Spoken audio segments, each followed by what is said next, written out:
Miss Jones is a new high school anthropology teacher. Today is the first day of class, and she's already experiencing difficulty applying what she's learned to her own classroom. Her first issue is coming up with new and interesting lesson plans that relate to her diverse group of students. Many of her students come from multicultural backgrounds, and because she is a Caucasian female, she struggles to connect her own ideas to the ethnically diverse class. Miss Jones begins to use her critical thinking skills to formulate ideas and concepts she could possibly use.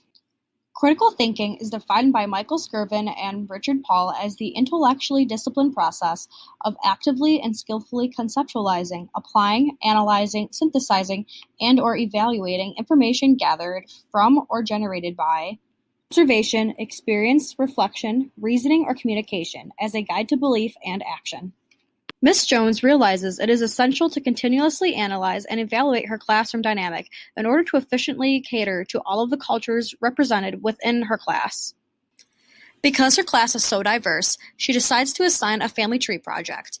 Each of her students will start at the trunk of the tree, explaining their ancestors and family's origin.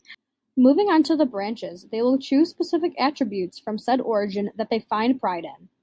On the leaves, they will list grandparents on the leaves closest to the branches, their parents on the next layer, and finally themselves along with their siblings. Now that she has ideas for her class, she needs to decide how to best implement this project to her students who all vary in levels in motivation and levels of academic success. Miss Jones knows that some of her students have a history of not participating or not applying their knowledge based on past teacher evaluations. Instead of them having to complete the projects at home, she dedicates part of class to working on the project. This way, she is able to monitor progress and is also able to provide extra assistance when needed. Because she does not want to alienate her students of lesser achievement, she decides to level the possible effort given. Kids who do not have time or help at home are benefited as they can be helped by the teacher. In order to decide what she must do, Miss Jones must use her problem-solving skills.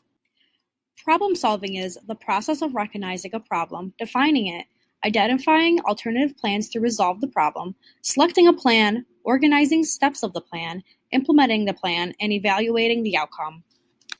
The usage of critical thinking and problem solving is often focused on the students. What they don't realize is that teachers actively use these skills too.